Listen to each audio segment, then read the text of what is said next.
Hey, Stoney here with another game of Mechabellum. The Typhoon is a really popular unit these days, but my buddy Sparty might have found a way to counter it. Let's find out.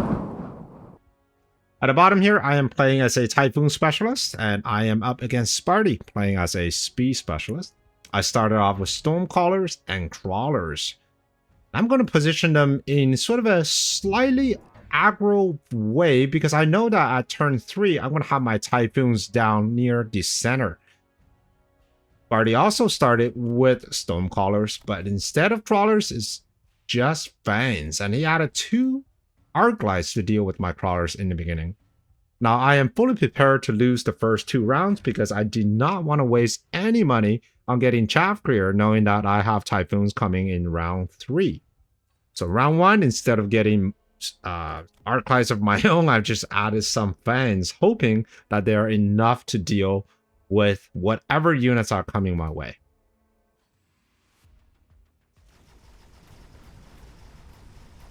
Alright, and as expected, both of my Crawlers got intercepted by those Arclight. However, my Crawlers on the far right, which did not have a Chaff Clear unit waiting, was able to get to tower.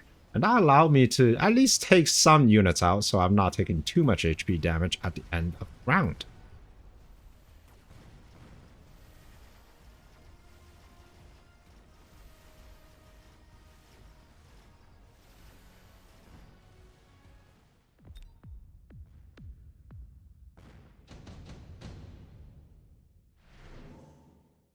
Round 2 reinforcement cards. Improved fire control system is a great card for the Typhoons. Sparty took the improved Sandworm. Interesting. The improved Sandworm actually increases attack by 40%, but most notably, it increased a splash range of 5 meters on top of his already impressive splash. I wonder if he'll be able to make that work. He added another Arclight, so now he's defended on all sides against my Crawlers. And for me, I think I'm just going to keep on adding more Chaff because I know that in round 3, I am going to be the one with the Typhoon. Now, I noticed that my Crawler in the middle was just getting killed right away, so I added another squad of Stormcallers to deal with those Fangs, and I mobile beacon my Crawler all the way to the side, essentially pulling the center Arclight away, allowing my Stormcallers just to do a little bit more work. I mean, the longer the Arclights spend walking, the more likely they'll get damaged by my Stormcaller missiles. So even in a standard game, this is a viable strategy of just pulling units away so that they can be more exposed to these Stormcaller missiles. But, of course, with no Chaff Clear, both of my Stormcallers will quickly fall into these Crawlers, and Sparty is going to get another round.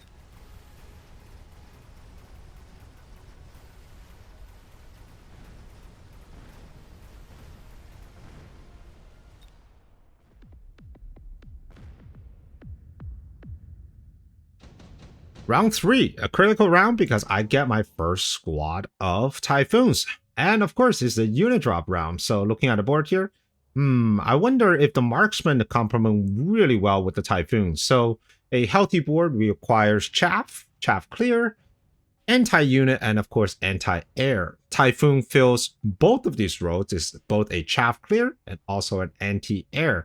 But what I don't have on the board right now, well, at least not adequately, is anti-unit. Stormcallers do a decent amount of damage to large units. However, I just wanted something to be absolutely sure, and that is going to be these level 3 marksmen. Sparty decided to pick up the Fire Badgers, and as a usual Sparty shenanigan, he decided to add them onto the shallow flanks to draw my Crawlers away from them. I was kind of expecting that, so I had one of my marksmen on the far left, ready to pop out those fire crawlers as they're warping in, and of course the other marksman is just going to stand beside the second squad of Typhoons. I am prepared to abandon my right hand side, knowing that most likely they're going to have a very strong push on the left, and to prepare for that eventual transition, I've added a single missile device and also mobile beacon my fire crawler over to the middle. And of course, they are Fire Badgers on the shallow flank, taking care of my units. But of course, on the left-hand side, I was able to dispatch them very quickly. Typhoon's already going to work. It was able to get to the tower because of the distraction I had on the left side deep flank. Typhoons are extremely tanky units. It can take multiple shots from Stormcallers, and of course, being such a tanky unit that can stand even other chaff clear units like the Arclights or even the Tarantula.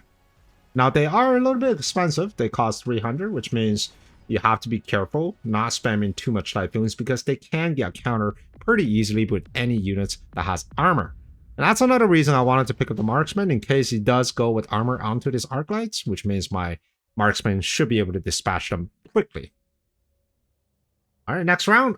Seeing how I'm slightly ahead in the game, I've decided to take Super Supply Enhancement, and Sparty had the same idea. I continue to add on Typhoons, except this time we're going to add it to the left-hand side directly in front of the Fire Badgers. So that it forces the Fire Badgers to shoot the Typhoon first, and it will also clear out any sort of chaff that might potentially be added in front of these Fire Badgers.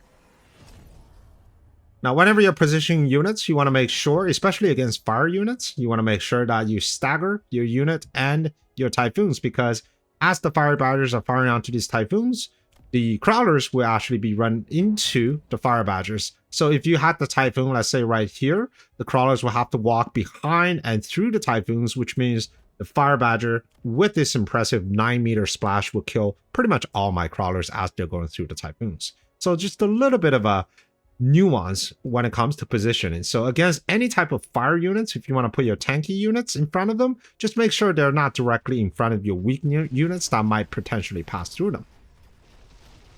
I continue to pull my units, and this time it's just going to be both the Stormcallers and those fans. They're just moving away from the danger and firing at the same time. Now, I'm not getting a lot of shots in, but it doesn't matter. I get to save my Stormcallers. The real problem, though, is these Crawlers, they're kind of running into my Stonecaller lines. I do have a single Typhoon left, but he is up against an entire squad of Stonecallers. Ooh, and I wonder if I can get those Stonecallers quick enough, which means I get to save some of my Typhoons. And it looks like that's exactly what's going to happen. So this game is starting to turn into a bit of a weird game because I am slowly moving out of the right-hand side. I've already upgraded the tower to level 2, and soon I might even get it up to level 3. So the goal here is I want to push really hard with Typhoon, potentially with the boat, into the tower, while allowing my opponent to waste a lot of his units on my tower.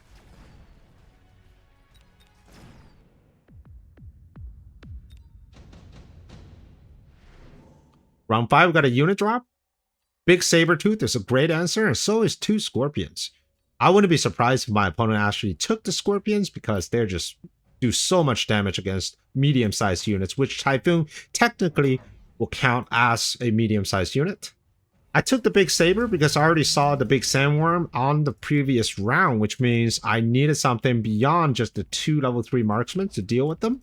And I also expect my opponent to continue to add more Sandworms. And indeed, he added 2 extra Sandworms and took Strike as his first technology. The Strike allows the worms to pop up, deal 30% more damage, and also increase the splash by 10 meters.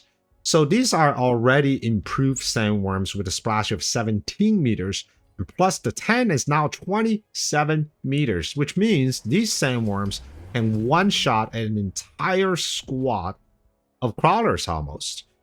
And because they're right on the line and they're right on the Typhoons, I think they're also able to pop the shield right away.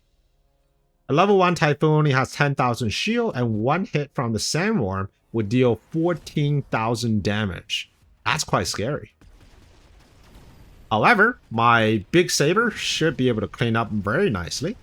I added 1 anti-missile device, hoping that once the Saber cleared off these Typhoons, I was able to move forward unimpeded. Man, but if you saw that earlier, that 1 Sandworm essentially one-shotted both my Typhoons, so that's going to be a big problem early on. Typhoons simply don't have the range to deal, or nor the damage to deal with the Sabers effectively, to deal with the Sandworm effectively, which means I will have to do something, either doubling down on the Sabers, or I will need to get a melting point. The tricky part is, with the improved Sandworm, it just gets through your new unit so quickly. I don't know if my melting point will actually have enough time to log on before the Sandworm pops under. And if the Sandworm does pop under, it essentially two-shots a level 1 melting point. So that's not good. However, what's really good for me is that I was able to bring Sparty's health down to just above 1700, which means with 1 or maybe 2 rounds, I can just force the win here. Alright, now seeing the Sandworms really doing damage to my units, I just need to distract them in any way that I can. So that answer is just going to be more crawlers. I had a crawler on the side flank, forcing that Sandworm to attack the crawler first, and I have another crawler at the front. So once the Sandworm finishes that crawler, another will be there for him to attack. And all in the while, I still have my level 5 Saber. This unit here should be able to two-shot the Sandworm, but with my level 2 Typhoons, I think it's just a one-shot with a bit more help with the Typhoon. At the same time, I was hoping to take the other tower, knowing that there was pretty empty on the other side, but Sparty had the exact same idea. So he added 2 additional Sandworms guarding that flank, with the third one potentially joining their buddies. This is taking a turn for the worse for my board, really, because he doesn't have a lot of chaff for my Typhoon to deal with, but instead, I'll have to figure something out that can deal with this extremely powerful Sandworms. At first, I thought, maybe I should just get a boat with chain gun, right? That makes a lot of sense. But then I look at the health of these improved Sandworms, and they are at level 1, 80,000 each. So even with the boat that does 11,000 per shot from this chain gun, that worm is just going to get through my initial chaff, my Typhoon, and then go all the way towards the tower. The problem with the Sandworm is that once it clears your ground units, they are staying underground for the entire duration as they travel towards their destination, which means by the time they get to the tower, my boat would have left them for a different target and they will still get my tower regardless. So it might be a risky decision, I'm not entirely sure. And also later on, if he wants to counter my boats, just a few well-placed anti-air marksmen should do the trick. So really what I need to do is to get the Sandworms now. I do have a card for Fortify Overlord that will help me survive the AA marksman a little bit longer. I just was not sold on getting the Overlords for this. So there are a couple options when you want to deal with this. The first is you want to have more Sabertooth, preferably high-level Sabertooth. So I already have a level 5 potentially going to level 6, which means I can just take the 100 supply double shot. That could be very effective. Or I can try something else. In this case, I wanted to get more fans on the side first, so that the Sandworm would take forever to get through my units. At some point, I also want to take shielded fans, allowing each squad of the fans to tank at least 2 hits from these huge improved Sandworms. And then I would need to put down some unit that can deal with not 1, not 2, but a total of 6 Sandworms on the board before it completely destroys them. Not so easy. All right, looking at the board here, my left-hand side is feeling a little better. Of course, we got Sandworms, and now with Mech Rage, they're attacking a lot faster. I added shield on my fans, hoping that they will tank just a few more shots for my Sabertooth to do its work.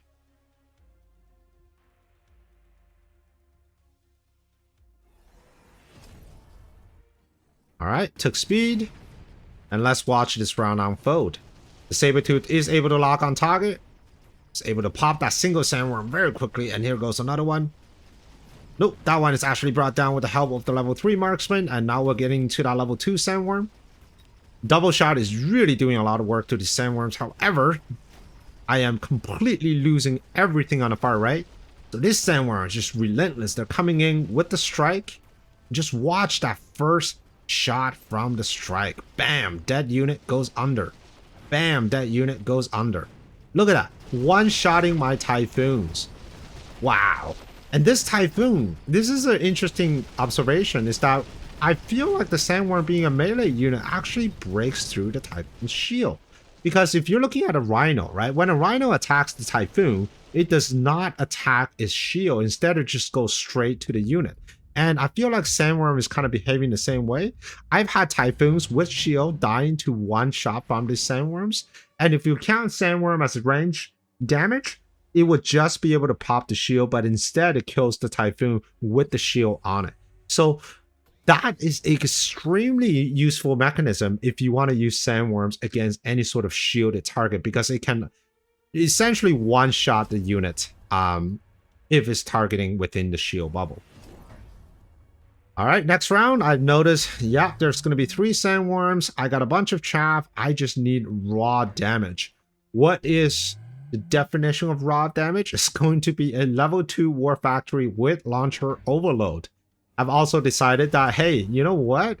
Since you got Sandworms, might as well get that 50% extra health to help with the damage. So I took the War Factory with the 50%, now standing at 484,000 damage up against 3 Sandworms with Strike and with Mech Rage. I had no idea at this point if I actually have enough units to deal with the Sandworm, but I have to have an answer, otherwise I'll just keep losing on the far right. On the left, my opponent decided to add Crawler with double tech launcher, with replicate and impact drill. So what that means is that on the side with limited chaff, which is on the far right, I'm going to be spending just a few more rounds shooting at crawlers instead of shooting at Sandworms. Not something I want to deal with, especially just how powerful these Sandworms can be. All right, so we have War Factory finally locking onto a single Sandworm, but I still have crawlers on the ground. These crawlers are tanking so much damage. On the left-hand side, we also have crawlers on the ground, which means not even my level 5 Sabertooth and my level 2 Typhoon with the improved fire control system was able to get that. And just like that, Sparty completely whooped my butt with a fantastic 6 Sandworm, Mech Rage with Strike, and a last-minute double tech on the crawlers. Well played. And that begs the question, can Sandworm be an effective solution against Foon Boat? I feel like they could, and as a matter of fact, when I was talking to Sparty after this game, he said he was experimenting specifically this type of build because, as you can see in his tech section, that he also took anti-aerial, which means after the worms finish with everything on the ground, it simply pops up and starts snacking on this level 1 boats.